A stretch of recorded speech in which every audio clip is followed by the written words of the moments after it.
Detalhando as siglas apresentadas nas fórmulas, temos o PEC, que totaliza o ponto de equilíbrio de acordo com a perspectiva da quantidade, e o GF, que representa a soma do custo fixo além das despesas. A sigla GV traz o valor do gasto variável, o P$ dá ao gestor o valor do ponto de equilíbrio e por fim temos a margem de contribuição.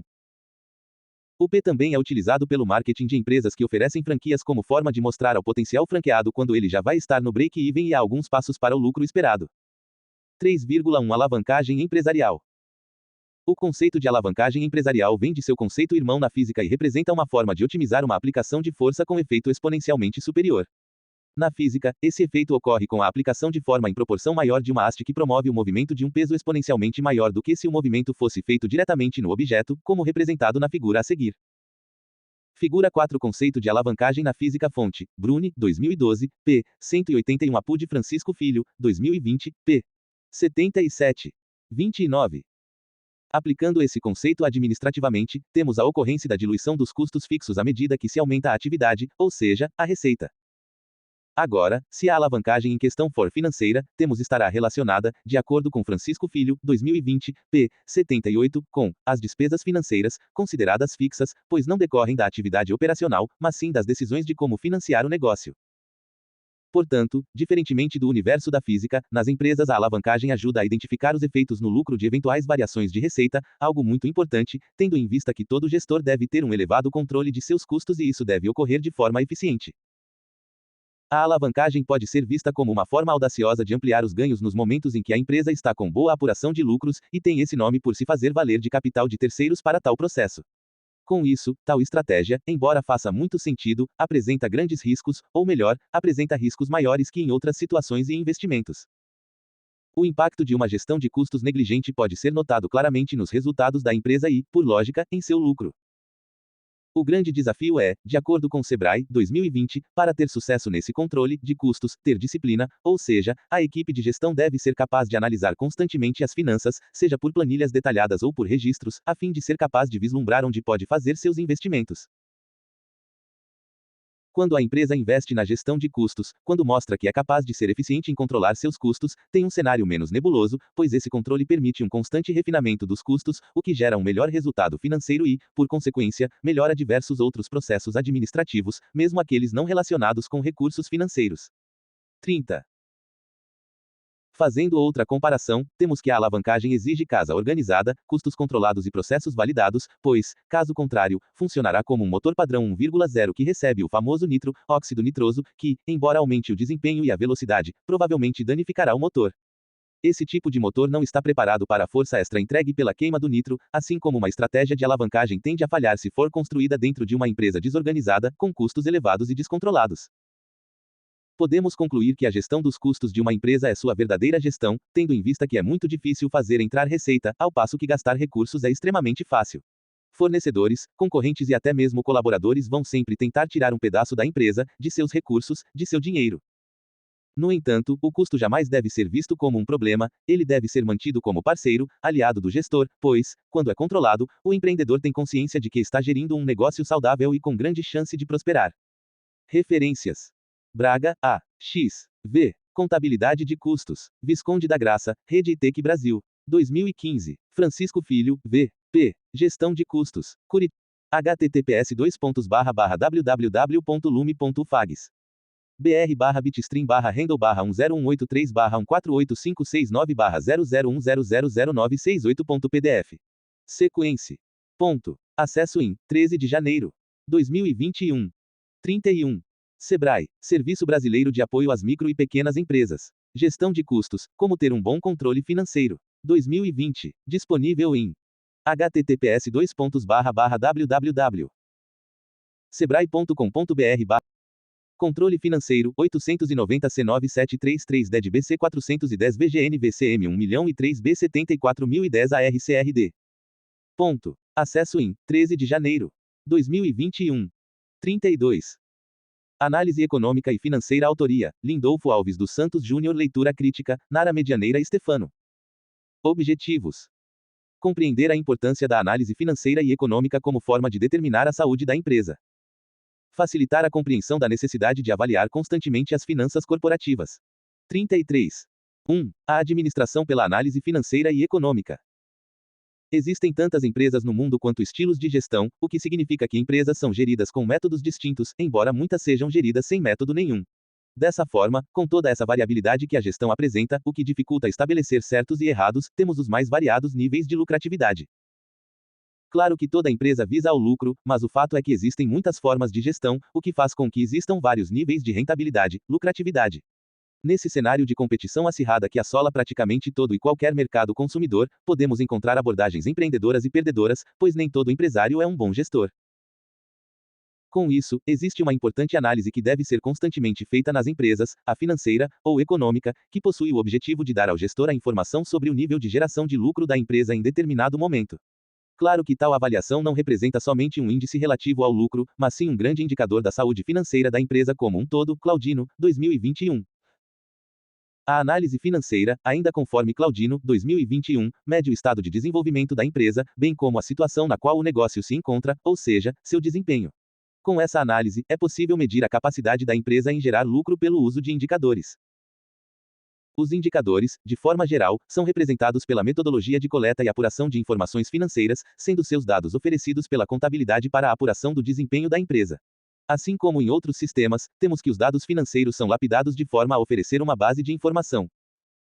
34. Que ajude a empresa e seus investidores a determinarem se a gestão está desempenhando um bom papel. Nesse sentido, Santos, 2016, afirma que, além da sua importância estratégica, a própria metodologia de pesquisa, para as informações financeiras, apresenta-se como detentora de estratégia própria com grande impacto na tomada de decisão. Cabe ao profissional de informação organizacional coordenar os esforços na busca pelo melhor andamento do processo de análise financeira e econômica, a fim de ofertar à administração as melhores informações. Está no nível gerencial o maior uso das análises financeiras, principalmente pelo fato de ser componente vital ao processo de tomada de decisão da alta direção. Para Oliveira Júnior, 2018, p. 2, quanto mais melhor, ou seja, quanto mais numerosas as informações filtradas das demonstrações, maior a possibilidade de se elaborar um planejamento financeiro, conferindo à empresa uma maior competitividade em relação aos seus concorrentes. Portanto, a empresa necessita aderir à metodologia de análise financeira e econômica a fim de ter o melhor acompanhamento possível, tanto do mercado em que atua quanto das suas próprias ações, planos e projetos. 1,1 As técnicas da análise financeira. Uma empresa somente consegue melhorar sua lucratividade se conhecer a dinâmica de seu lucro, e aqui não estamos falando das informações a respeito de qual produto ou serviço dá mais ou menos lucro. O crescimento financeiro depende de informação ativa e fidedigna em todos os seus aspectos corporativos. De acordo com Marion, 2006 a PUD Santos 2016, p. 21, temos que a análise econômica e financeira também recebe o nome de análise das demonstrações contábeis, ou análise de balanços, pois está embasada. 35. Em um sistema financeiro que nasceu dentro e vem evoluindo pelos conceitos e pelas técnicas contábeis. Quando mencionamos a análise financeira, é fácil concebê-la como sendo algo destinado a grandes empresas, a conglomerados e multinacionais, ou até mesmo fazer forte ligação ao mercado de ações.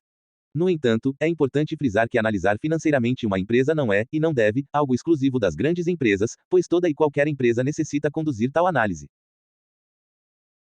Se a demanda aqui fosse para enumerar os motivos pelos quais é preciso fazer análise financeira de uma empresa, certamente ficaríamos atrelados a esta leitura por algumas décadas de nossas vidas, mas, brincadeiras à parte, é suficiente dizer que, desde que a empresa tenha CNPJ, precisa conhecer de perto sua situação financeira. A seguir estão os pontos focais de qualquer avaliação financeira e nos quais o gestor, independentemente do tamanho da empresa,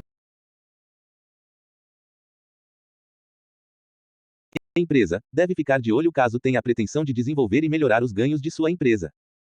Quadro 1 Pontos que devem ser avaliados para verificar a capacidade de lucro da empresa. Custo fixo. Conhecido também como custos de estrutura, são aqueles que não alteram seu valor em caso de aumento ou diminuição da produção. Nesse caso, é essencial para a manutenção e a continuidade da empresa. O seu acompanhamento deve ser regular, ou seja, deve ser estudado sempre, minimizando o seu impacto.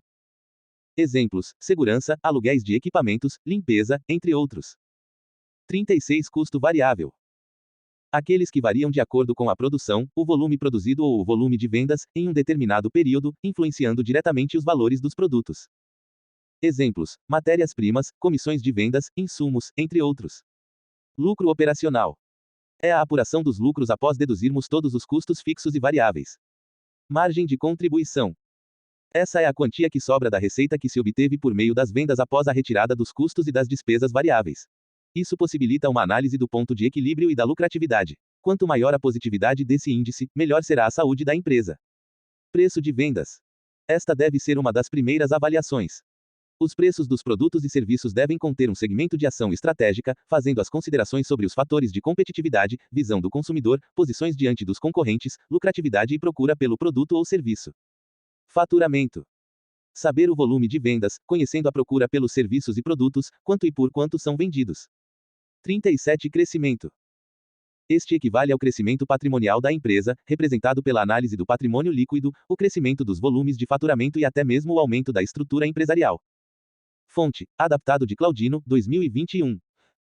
Será que o dinheiro, o recurso financeiro, é realmente o que existe de mais importante na empresa? De certa forma e dependendo para qual setor a pergunta for feita, as respostas serão bem distintas e ocasionalmente será mencionado o recurso financeiro. A questão está levantada aqui apenas para que cheguemos à conclusão de que um gestor não conduz eficientemente uma empresa sem acompanhar estrategicamente suas finanças.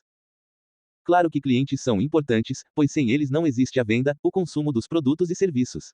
Nesse sentido, os colaboradores também são importantes, pois sem eles não existe produto ou serviço a vender. No entanto, se o recurso financeiro não for devidamente gerenciado, a empresa não consegue produzir nem vender e fecha as portas. 38 Figuram demonstrações contábeis. Fonte: sacirimpamai-stock.com. Podemos afirmar também que a devida análise financeira ajuda o gestor a compreender melhor a realidade de seu empreendimento e até mesmo sua forma de gerir os negócios, os impactos de suas decisões na lucratividade e na rentabilidade. De acordo com Assaf Neto, 2008 Apud Santos 2016, p. 22.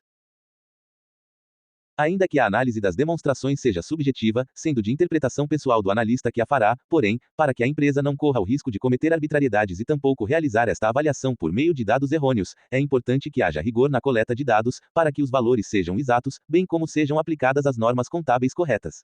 Assaf Neto, 2008 Apud Santos 2016, p. 22. Embora não diretamente mencionado, existem inúmeras necessidades de se realizar qualquer que seja o tipo de análise financeira da empresa, sendo as principais ao público externo aquelas para efeito de valoração de suas ações e atratividade de novas rodadas de investimentos. 39. Internamente a empresa usa as análises financeiras como forma de acompanhar a progressão de seus indicadores e, com isso, ter a ciência de que suas ações estão em consonância com os objetivos traçados, ou seja, estão concretizando os planejamentos feitos. Claro que em muitas situações as análises vão ser utilizadas de forma a fornecer subsídios a correções de planejamento, pois seu intuito é fornecer informação de apoio à tomada de decisão. Em se tratando do público interessado nas análises financeiras da empresa, podemos agrupar em um termo bastante comum nesse ambiente, os stakeholders, ou seja, todos os interessados nas atividades da empresa, como gestores, fornecedores, poder público, investidores, clientes, etc. Nesse sentido, de acordo com Assaf Neto, 2008, p. 60 Apud Santos 2016, p. 22. A análise das demonstrações contábeis de uma empresa pode atender a diferentes objetivos consoantes os interesses de seus vários usuários ou pessoas físicas ou jurídicas que apresentam algum tipo de relacionamento com a empresa. Nesse processo de avaliação, cada usuário procurará detalhes específicos e conclusões próprias e, muitas vezes, não coincidentes. Assaf Neto, 2008, p. 60 Apud Santos 2016, p. 22. A composição das análises financeiras deverá ser majoritariamente de seus principais indicadores econômicos, o que significa que não é exclusivamente composta por essas informações. O refinamento dessas análises se dá com uma minuciosa avaliação do cenário no qual a empresa está inserida, dos fatores macroeconômicos e das flutuações de mercado. Devido à complexidade das análises financeiras, o gestor corre o risco de interpretar equivocadamente os dados apresentados e com isso pautar suas decisões em conclusões também equivocadas, devido ao fato de que, de acordo com Santos, 2016. 40. Os resultados e índices que são apresentados após a análise têm a função e o papel de grandes auxiliadores dos administradores na tomada de decisões, é através destes dados que ele terá a possibilidade de avaliar o comportamento evolutivo da organização e como foram seus resultados dentro de determinados períodos, além de possibilitar a comparação com dados de outras empresas do mesmo segmento, analisando assim se estão em consonância para que se mantenha a competitividade. Santos, 2016, p. 24. Portanto, temos que analisar as finanças de uma empresa constitui ato puramente corporativo, o que significa que, se um dado índice for avaliado sem contexto, não oferecerá nenhuma informação ou conclusão. Aqui também é importante a evolução histórica acompanhando a análise do indicador, para que o gestor conheça sua evolução com o tempo e compare com seus concorrentes. Assaf Neto, 2008 Apud Santos, 2016, p. 24. 1,2 O balanço visto por seus indicadores. A análise financeira será feita, em parte, pela comparação de indicadores econômico-financeiros e seu objetivo é bastante simples: produzir informação para o apoio à tomada de decisão pela comparação desses quocientes, desses índices apurados. Com a apresentação de valores distintos de um mesmo quociente, é possível conduzir uma precisa avaliação da condição financeira da empresa em determinado momento, a fim de que a diretoria tenha a capacidade de promover melhor seus objetivos e alcançar suas metas.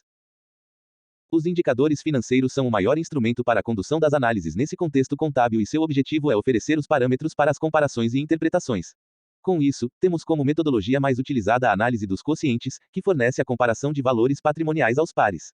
A vantagem desse 41 método está em indicar a relação de grandeza entre os quocientes comparados, Reis, 2003, Apud Santos, 2016, p.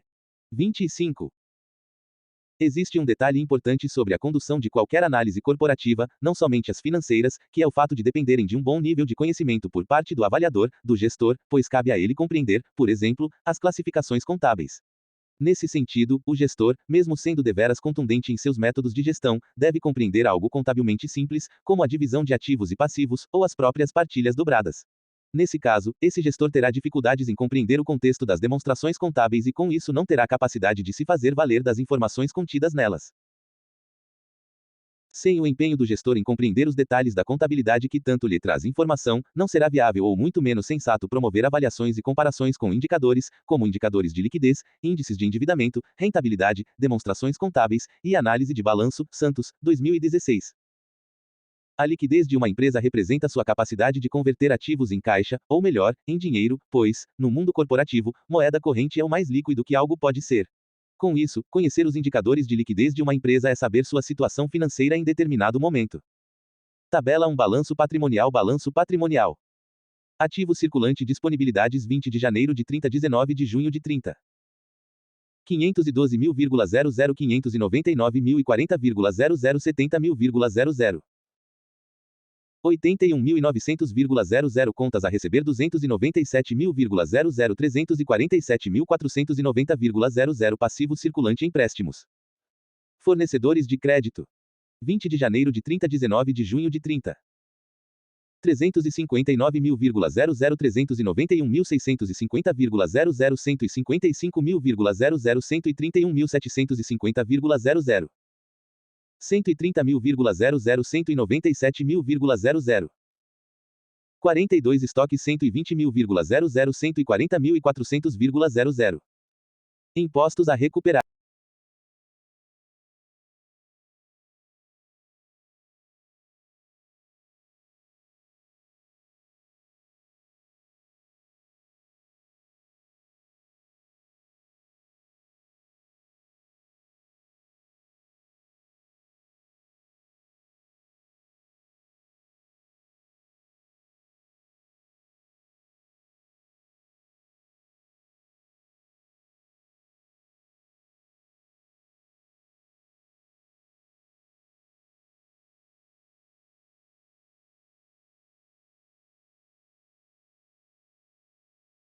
Quarenta e três. Valiosos instrumentos de controle financeiro, especialmente quando realizada em períodos curtos, semanais, quinzenais, mensais. Outra forma de compreender tais indicadores de liquidez está na utilidade dos ativos e em sua capacidade de contribuir para o pagamento dos exigíveis. De acordo com Santos, 2016, p. 27, nessa perspectiva, esses indicadores buscam evidenciar a condição da empresa de saldar suas dívidas e de sua estrutura de endividamento. Muitos dos índices de liquidez, embora importantes à gestão, são calculados com operações matemáticas simples. O quadro a seguir apresenta as subdivisões da liquidez utilizadas nas análises financeiras corporativas. Quadro 2 Tipos de índices de liquidez. Liquidez geral. Objetivo: verificar a capacidade de pagamento, analisando as condições totais de saldos a receber e a realizar contra os valores a pagar, considerando tanto os saldos de curto como os de longo prazo. A liquidez geral apresenta a capacidade que a empresa possui para cumprir suas obrigações financeiras sobre as atividades que abarcam tanto o curto quanto o longo prazo. Objetivo: verificar a capacidade de pagamento da empresa dos valores de curto prazo. Liquidez corrente. Trata-se de um indicador bastante conhecido e utilizado nas análises de balanço, pois indica quanto a empresa poderá dispor em recursos de curto prazo, disponibilidades, clientes, estoques, etc., para honrar suas dívidas circulantes, fornecedores, financiamentos de curto prazo, contas a pagar, etc. 44. Objetivo: verificar a capacidade de pagamento da empresa dos valores de curto prazo, excluindo os estoques do AC. Liquidez seca. Trata-se de um índice de medida bem mais rigoroso para a avaliação da liquidez de uma empresa, por indicar o quanto poderá dispor de seus recursos circulantes, sem vender seus estoques, a fim de lidar com suas obrigações de curto prazo. Objetivo: identificar o grau de liquidez que a empresa possui a partir do pagamento de dívidas de curto prazo diante dos recursos imediatamente disponíveis. Liquidez imediata. O índice de liquidez imediata representará o quanto em dinheiro a empresa tem disponível para cada uma das obrigações que irão ser liquidadas no curto prazo. Possui os grupos disponibilidades e passivo circulante, cujas limitações da aplicação serão as mesmas que as da liquidez corrente. Fonte: Adaptado de Santos, 2016, p. 29. Podemos colocar na imprevisibilidade dos negócios a necessidade de se compreender a liquidez de uma empresa. Mesmo existindo a possibilidade de projeções e previsões, fatos completamente inesperados podem ocorrer e consumir recursos da empresa a ponto de prejudicar as operações. Nesse sentido, é importante conhecer a capacidade da empresa em tornar seus ativos em moeda corrente e com isso compor caixa em momentos de dificuldades financeiras. 1,3 Índice de endividamento e rentabilidade. Em geral, toda empresa tem dívidas, mas usar esse termo costuma provocar reações pouco racionais. Com isso, do ponto de vista 45. Empresarial, o que estamos tratando aqui pode ser conceituado como sendo o uso de capital de terceiros. Na prática, o endividamento da empresa não é algo necessariamente negativo, pode ser simplesmente a existência de duplicadas a vencer de compras de insumos e materiais para a produção e o andamento do negócio. Com isso, temos que diferenciar do que representa endividamento para uma pessoa física, por exemplo. Portanto, analisar o endividamento da empresa significa compreender as movimentações que faz com o capital de terceiros e se a proporção do capital que compõe seu ativo circulante é própria ou de terceiros. Ao analisar a proporção de capital por origem do recurso, próprio ou de terceiros, é possível compreender a capacidade da empresa em contrair mais dívidas. De forma prática, temos que a necessidade de se conhecer a capacidade de novos endividamentos representa a saúde da empresa, bem como sua relação com fornecedores. Para investidores, saber que a empresa tem elevada capacidade de contração de dívidas significa que, quando a necessidade chegar, ela não ficará para trás por não ter acesso a crédito, a compras financiadas. Nesse sentido, Santos, 2016, afirma que, ao analisar os índices, é possível construir um retrato financeiro que demonstre as dívidas de curto prazo e as de longo prazo de forma a se conhecer também sua proporção. O ideal é que as empresas tenham sempre mais dívidas de longo prazo do que de curto, mas a realidade da maioria, principalmente das micro e pequenas, é de um forte endividamento no curto prazo. Os índices de rentabilidade são opostos aos de endividamento, embora ambos demonstrem a saúde da empresa, pois, no caso da rentabilidade, a análise feita diz respeito à capacidade da empresa em retornar seus investimentos, seu nível de geração de recursos. 46. Os índices de rentabilidade medem a capacidade de retorno obtido pela empresa, derivado de suas operações. E os valores encontrados devem ser confrontados com empresas do mesmo segmento. Assaf Neto, 2001, p. 97 Apu de Santos, 2016, p. 36. Com o uso do método, o gestor tem meios de verificar a rentabilidade da empresa, ou seja, o quanto está gerando em termos de recursos financeiros. No quadro a seguir, temos alguns dos principais índices de rentabilidade. Quadro 3 Índices de rentabilidade giro do ativo. Relaciona em dado período a sua venda líquida com todos os ativos da empresa. Ou seja, se a empresa tiver um GA alto, significa que o uso dos ativos é mais eficiente na geração de receitas para a empresa. Margem líquida. Representa a eficiência de despesas em relação às vendas, pois, quanto menores as despesas, maiores serão as margens de lucro. Vieira, 2011 Apu de Santos, 2016, p. 38. Esse quociente indica a capacidade de a empresa gerar lucro em comparação à sua receita líquida de vendas. Júnior, Begali, 2009 Apu de Santos, 2016, p. 38. Rentabilidade do ativo. É a relação entre o lucro líquido e o investimento feito. É uma variável que mostra ao investidor a velocidade de retorno do capital investido. Os principais índices de rentabilidade são: margem de lucro sobre vendas, giro do ativo, retorno sobre o ativo, retorno sobre o total do ativo e retorno sobre o patrimônio líquido. Rentabilidade do patrimônio líquido. Indica quanto os acionistas ou proprietários da empresa estão obtendo em relação aos seus investimentos na entidade. Desse modo, o lucro passa a ser visto como um prêmio do investidor pelo risco do seu negócio. Fonte: Matarazzo, 2010 Apu de Santos, 2016, p. 38. 47 1,4 Demonstrações e balanços contábeis. Embora exista na contabilidade uma enorme capacidade de registrar fatos, de criar um extenso banco de dados, independentemente do tamanho da empresa e de sua atividade comercial, não seria nada prático se o gestor promovesse suas análises e seus planejamentos utilizando a informação contábil, mesmo que se trate de dados fidedignos.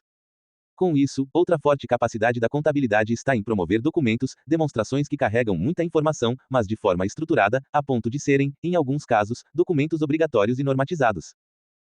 A contabilidade produz diversos relatórios, balanços e demonstrativos e boa parte deles é de composição obrigatória para empresas que ofertam ações. Dessa forma, temos o balanço patrimonial, o demonstrativo do resultado do exercício, DRE, demonstração dos lucros ou prejuízos acumulados, DLPA, entre outros. Assim como os balanços patrimoniais, o DRE é um documento obrigatório feito pela contabilidade da empresa. São relatórios que apresentam informações contábeis de forma metódica, atendendo cada um a uma finalidade específica, evidenciando os fatos patrimoniais e a situação da empresa, elaborados ao final de um determinado período de tempo. Welter, Missagia, 2009 Apud Santos, 2016, p. 43. Podemos dizer que as análises financeiras de uma empresa passam sempre por uma análise de balanço, pois destas são extraídos os indicadores e índices necessários para tantas outras metodologias de avaliação empresarial financeira. Portanto, analisar a empresa com seus índices oriundos do balanço patrimonial promove a comparação do desempenho financeiro e operacional, dando dicas de como está sua saúde financeira em relação a outras. Para os acionistas, essas informações são de grande importância, tendo em vista sua necessidade de acompanhar a eficiência operacional e a situação de onde está. 48. Investido seu recurso financeiro. Gitman, 2002 Apud Santos, 2016, p. 52. As análises de balanço são centradas nos aspectos desempenho e progressão no que diz respeito à continuidade dos negócios da empresa analisada. Isso significa que o processo de análise não é como uma fórmula matemática, ele exige a desconstrução dos dados apresentados a fim de ser possível a correta interpretação para a construção do cenário para a empresa em questão. No quadro a seguir, são apresentados os componentes principais das análises de balanço. Quadro 4 Componentes da análise de balanço. Análise horizontal. A análise horizontal faz um estudo evolutivo acerca das contas patrimoniais ou dos resultados, comparados a um determinado período. Nesse ponto, é importante ressaltar que para realizar tal tipo de avaliação é preciso, primeiramente, construir uma database, ou seja, um período eleito por analistas em que a empresa tenha apresentado evolução satisfatória. Santos, 2016, p. 55. Análise vertical. Esse método de análise é norteado por valores percentuais apresentados por meio das demonstrações contábeis, em que o cálculo é realizado utilizando-se do percentual de cada conta e relacionando este com um valor base. Por sua razão de ser, avalia a participação dos itens em separado e sua composição no todo, de acordo com o período determinado. Fonte: Adaptado de Santos, 2016, p. 56. Podemos concluir que o gestor que realiza uma análise financeira está garantido uma ferramenta poderosa para seu processo estratégico de tomada de decisão. Não é viável buscar outras formas de conhecer. 49.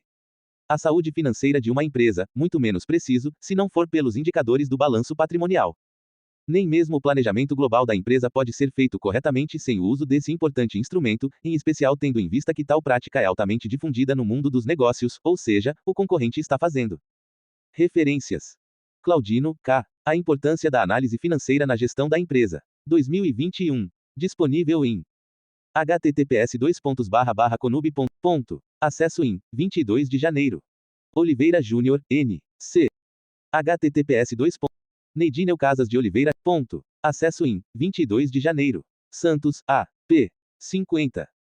Avaliação de investimentos. Autoria: Lindolfo Alves dos Santos Júnior. Leitura crítica: Nara Medianeira Stefano. Objetivos: conhecer a necessidade do uso dos indicadores financeiros como forma de analisar a possibilidade ou a viabilidade de um investimento. Compreender que diferentes indicadores fornecem diferentes abordagens para a análise de investimento. Verificar a relação dos investimentos com o fluxo de caixa. 51. 1. A consolidação dos ganhos em investimentos.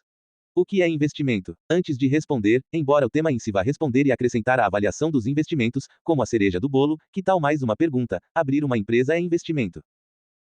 Para responder a essas duas perguntas, vamos pensar em algo que está no centro de toda a atividade comercial e que fará todo sentido na avaliação de investimentos: o lucro. Quando uma pessoa se lança na ideia de abrir um empreendimento, está buscando desse negócio o lucro, ou seja, que ao final do mês sobre dinheiro, depois de quitar fornecedores, aluguel, água, energia, etc. Portanto, podemos atribuir ao processo de abrir uma empresa o mesmo status que damos a um investimento, do ponto de vista do lucro pelo menos. Isso significa que o futuro empreendedor terá que avaliar o plano de negócio de sua nova empreitada, assim como o investidor analisará o investimento que está desejando seu capital.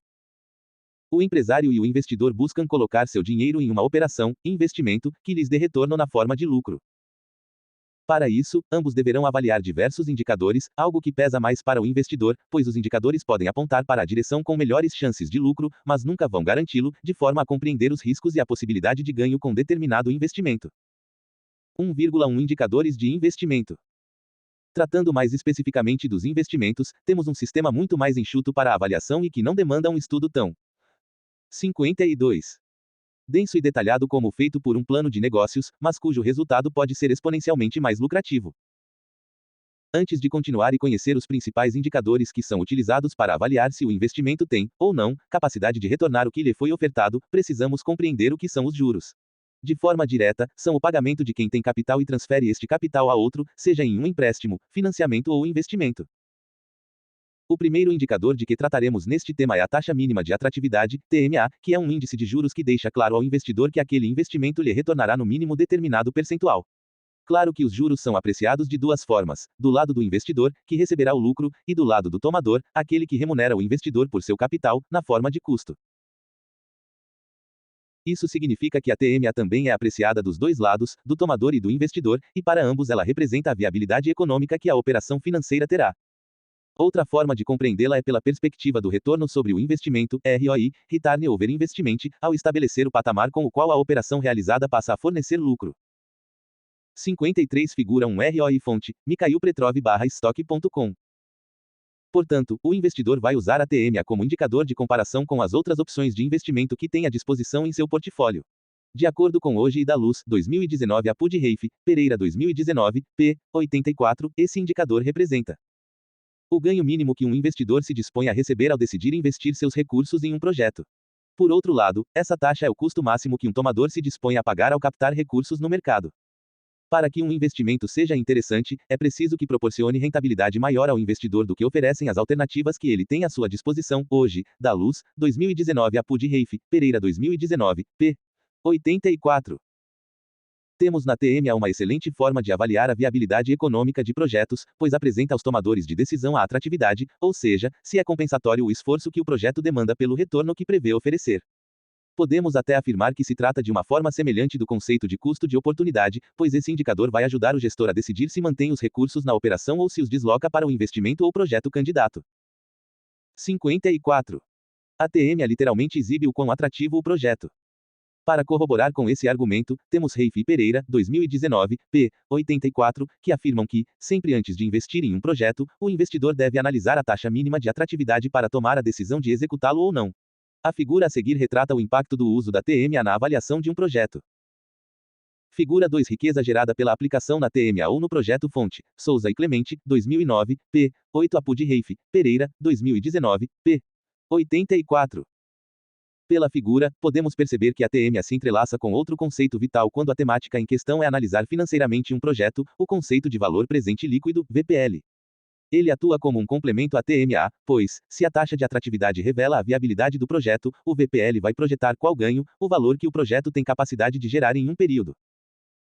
Quando o VPL é positivo, significa que existe um sinal verde para dar seguimento ao projeto, pois será capaz de agregar valor devido a incrementos do fluxo de caixa. Agora, se for negativo, qualquer investimento feito no projeto será consumido, a ponto de não gerar acréscimo ao fluxo de caixa. Brasil, 2002 Apud Colombo, 2019, p. 33. 55. Dessa forma, temos que o VPL representa em dado momento o que o projeto traz em termos de fluxo de caixa. Dessa forma, ele se apresenta como uma forma muito eficiente e eficaz de avaliar a viabilidade de um projeto.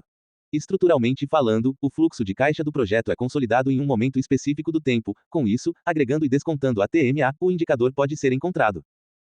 A fórmula do VPL é bastante simples e direta: VPL igual a investimento inicial mais FC1. 1 mais I, mais FC2, 1 mais I, 2 mais FCN, 1 mais I, N. O FC dessa fórmula representa o fluxo de caixa, os números de FC, 1, 2 em diante, representam o período de análise, e o I se refere à TMA, taxa mínima de atratividade. Para melhor compreensão e aplicação da fórmula, temos os dados dispostos no quadro a seguir, que usa uma TMA travada em 12%. Quadro 1 Projeção de fluxo de caixa ano. Fluxo de caixa R dólar 0, 1, 2, 3, 4, 5, 6, 1, 8, 000, 004.500,004.000,004.000,003.500,003.500,00 fonte, adaptado de Brasil, 2002 APU de Colombo, 2019, p. 34.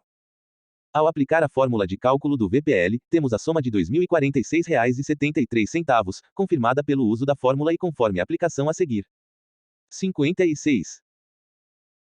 VPL igual a 18.000 mais 4.500, 1 mais 0,12, mais 4.500, 1 mais 0,12, 2 mais 4.000, 1 mais 0,12, 4 mais 3.500, 1 mais 0,12, 5 mais 10.000, 1 mais 0,12, 6. Mais 4.000, 1 mais 0,12, 3 igual a 2.046,73. O valor apresentado será o incremento que cada investidor receberá se realizado o planejamento. A título de exemplo, vale ressaltar que, se a TMA fosse a 16%, o valor agregado sairia dos R$ 2.046 para pífios e negativos. R$ 233,84. Com isso, o projeto deixaria de ser atrativo ao investidor, que perderia recursos. Colombo, 2019, p. 35. Agora, se o investidor deseja saber qual retorno deve esperar de um investimento anualmente, deve usar a variante Valor Presente Líquido Anualizado, VPLA, também apresentado como Valor Anual Uniforme Equivalente, VAUE. Tendo em vista que a grande maioria dos projetos é de longo prazo, ou seja, sua execução perdura por mais de 12 meses, fica claro que usar o VPLA é o correto. Uma aplicabilidade comum dele é na comparação entre projetos que apresentam tempo total de execução distinto, pois, se ambos possuem mais de 12 meses, uma análise anual de ganho será o suficiente para promover informação para a tomada de decisão.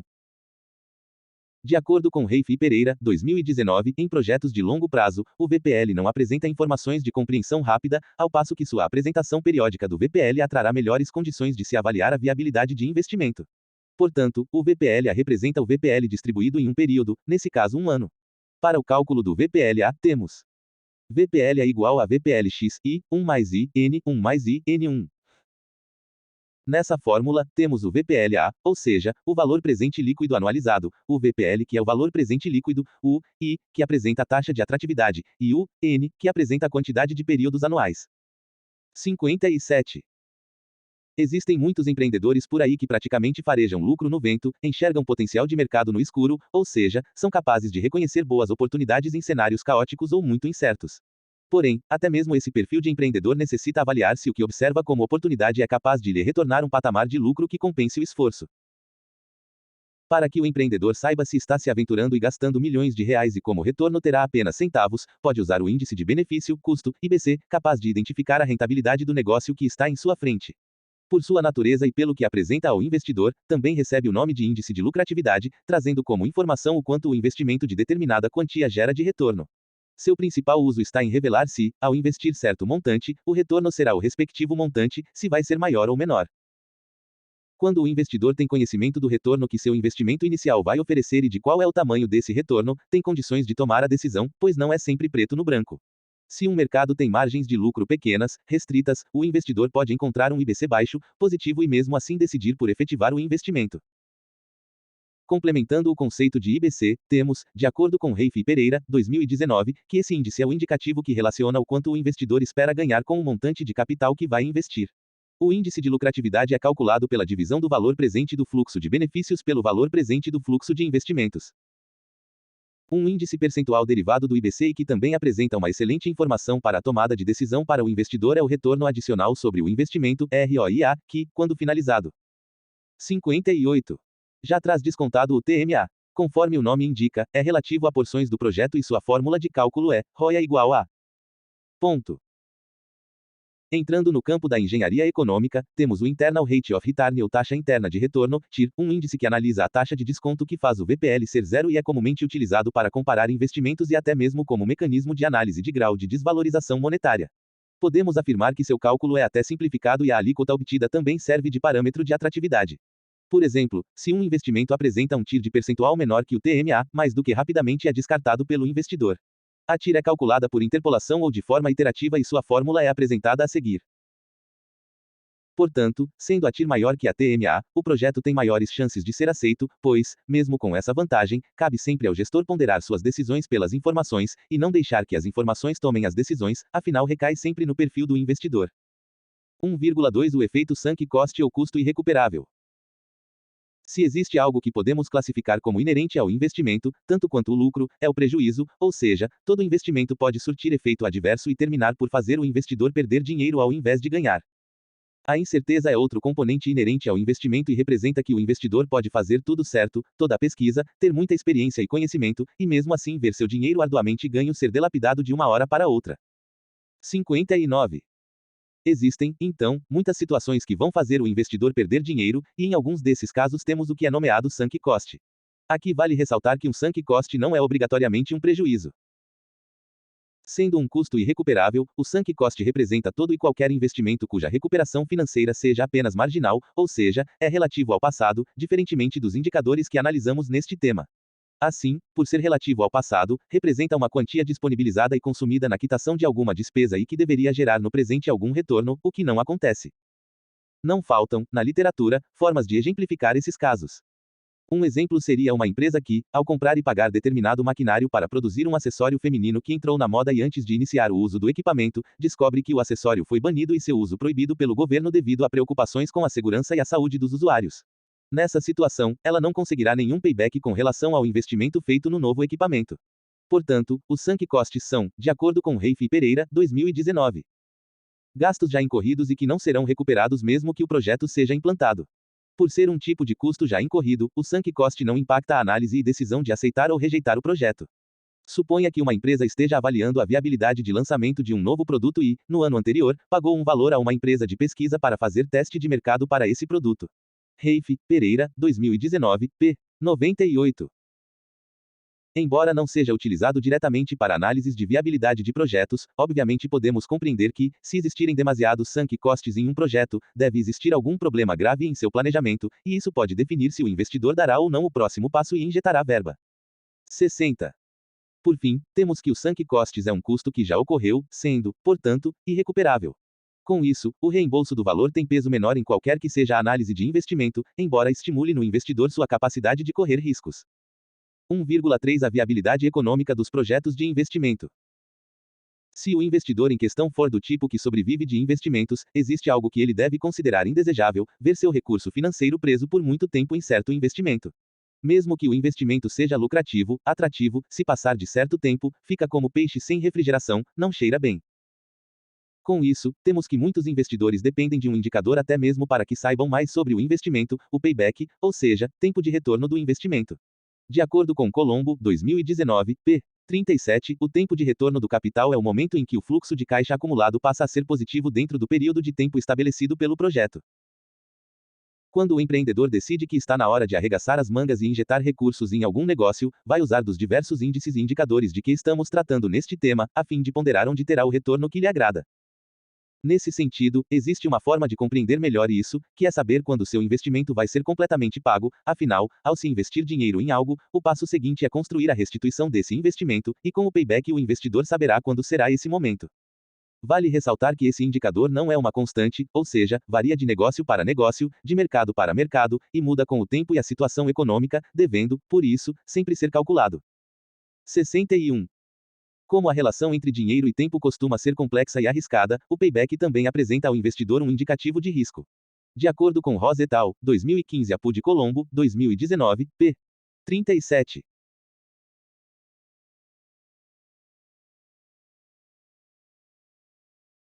Pois em uma comparação com dois ou mais projetos de mesmo tempo de análise e de valores de fluxo de caixa acumulados iguais ao final do período, é possível apontar as seguintes anomalias: a distribuição no tempo dos fluxos de caixa dentro do período de payback pode interferir no tempo de recuperação e não condizer com a realidade ao se observar o VPL de cada um dos projetos. Os fluxos de caixa não são levados em conta depois do período de recuperação, o que pode apontar novamente a VPLs diferentes, mas com o mesmo tempo de recuperação, e o payback ideal para se tomar a decisão, nada mais é que um valor arbitrário pelas partes interessadas ao projeto, sendo que para um projeto o ideal pode ser 2 anos e para outro o ideal pode ser 4 anos, independente do VPL projetado de cada projeto. Ross et al., 2015 APU de Colombo, 2019, p. 37. Para se conhecê-lo, é preciso já ter previamente calculado o payback corrigido desse projeto, enquanto o VPL deve ser sempre referente ao período de 12 meses. Porém, quando o payback for relativo a 2 anos ou mais, é necessário interpolar o cálculo, de acordo com a fórmula a seguir.